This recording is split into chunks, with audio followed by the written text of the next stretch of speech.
So if you want to buy an MX2 bike, what should you buy? Well, it's not as simple anymore as what brand to go for, because in most places you can ride 250 2-strokes against 250 4-strokes.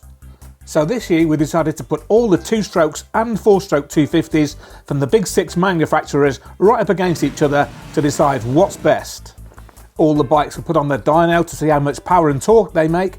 The bikes were ridden for 2 days on a track in Italy and scored by our testers, including experienced magazine testers and Morgan Lesiardo, the EMX 250 champion. Each bike was scored out of 10 in 16 different categories: forks, brakes, jumping, power delivery, bottom end and lots more, to see which one in theory would be the winner. The Yamaha YZ250 weighs in at 99.6 kilograms and puts out 39.8 brake horsepower. If you choose to ride a 250 2-stroke in the MX2 class, you've definitely got some advantages. It's powerful, pulls you out of corners, and on mixed terrain like we rode the bikes on, it's effective. But on slippery tracks, you might struggle for traction. But it's light, it changes direction well, and of course you've got to use the brakes more because there's no real engine braking. So the KTM 250SX puts out 42.6 bhp and weighs in at 95.7 kilograms. Now it continues to get developed every year, unlike the Yamaha, which is pretty much stuck as it has been for the past 10 years. The Enduro KTM 250 2-strokes have got fuel injection, but the motocross bikes stay with the carburettor. Yes, it's got air forks as well, which lots of people love.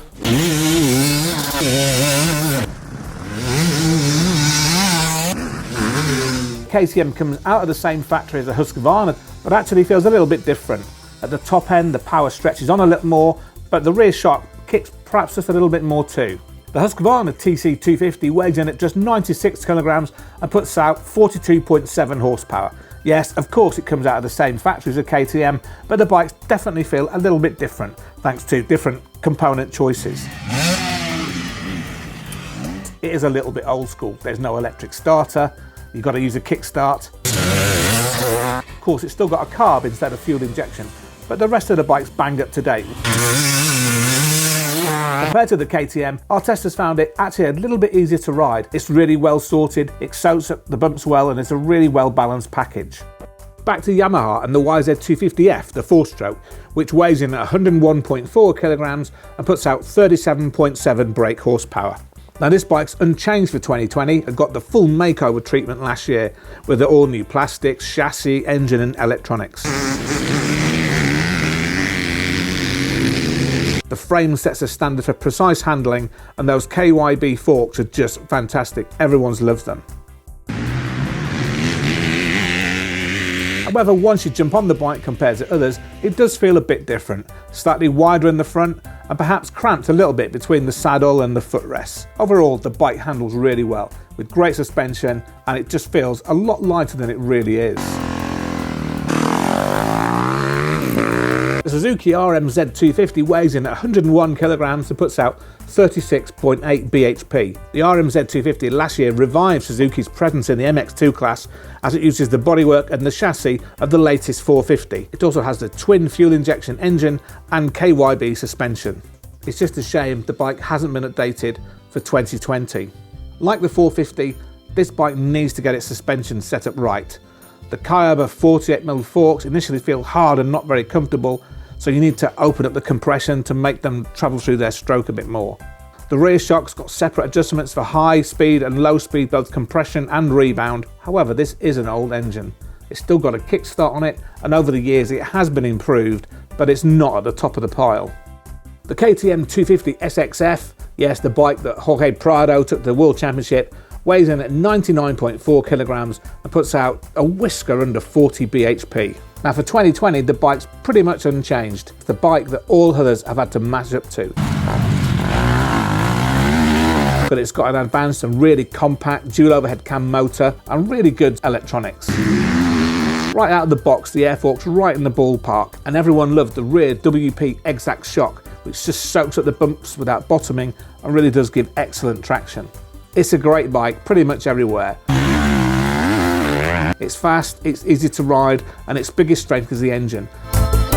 Kawasaki came out swinging for 2020 with an all-new bike that weighs in at 100.9 kilograms and puts out 37.6 bhp. The engine's been redone, it's got a whole new valve train, larger 44mm throttle body and repositioned twin fuel injectors. It's up by 3.3 brake horsepower on the old bike. Kawasaki also updated the chassis, and now there's a Kayaba suspension package instead of the older spec Showa. The suspension and chassis work really well together as a package. None of our tested wanted to change any settings, which show how the bike has a perfectly balanced setup. But let's talk about the engine. Everyone really liked it. It's very much improved, the closest in performance to the Austrian bikes. So the Husky weighs in at 100.1 kilograms and puts out 40.7 bhp. It's undoubtedly a fantastic bike with a great engine with loads of smooth power that reacts instantly to whatever input you give it. It's one of the best bikes in the turns, and you can put it in third gear and it pulls really hard. The general chassis balance is right at the top, even better than the Yamaha. The Husky often plays second fiddle to its cousin, the KTM, and this year it's still perhaps a little bit behind. But as always, the Husky is a little softer than the KTM, which makes it a better all-round buy for many riders. It's a stunning bike overall, with no real shortcomings, and it's very manageable. The Honda CRF 250R weighs 102.3 kilograms and puts out 36.9 bhp. It gets a new head, piston, camshafts and porting, new exhaust, bigger left side radiator and beefed up clutch. And of course the big change is it gets the chassis inherited from the CRF 450R.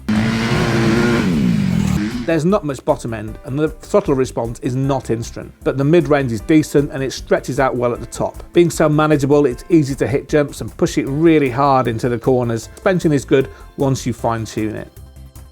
When it comes to power, it's clear to see the two-stroke Austrian bikes put out the most, the Husky TC250 and KTM 250SX. They're followed by their 250F siblings and then the Yamaha YZ250.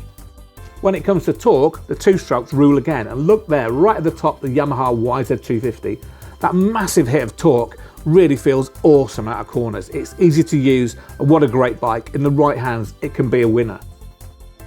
So here's how the bikes really fared out of 10 in 16 different categories. Now, of course, these scores were taken on one track over 2 days with a handful of riders. What suits one rider might not suit another, but what's really clear is that the bikes definitely feel different, the two strokes definitely are competitive in the right hands, and equally, you pretty much can't go wrong with any of the bikes. When you look at the total scores, KTM really does live up to its ready-to-race moniker with a bike that performs incredibly well with no weaknesses at all. It's light, it's fast, it's agile, and it's narrowly ahead of its Austrian sibling, the Husky FC250. That's perhaps no surprise as they share most of the major components, but differ in spec choice and setup. But of course, the Kawasaki isn't far behind at all. It might be surprising to see the three two-strokes right up there, right on the heels of the top three four-strokes. On paper, they aren't that far behind. It's a much different experience riding a two-stroke. They might have a similar power output, but have lots more instant torque, which equals instant thrust out of corners. Whether that translates into faster lap times depends on the track and the skill of the rider, especially towards the end of the race, when all that rip might take its toll on you. At least now the 252 strokes have a real second wind as competitive bikes again, as you can race them in the MX2 class.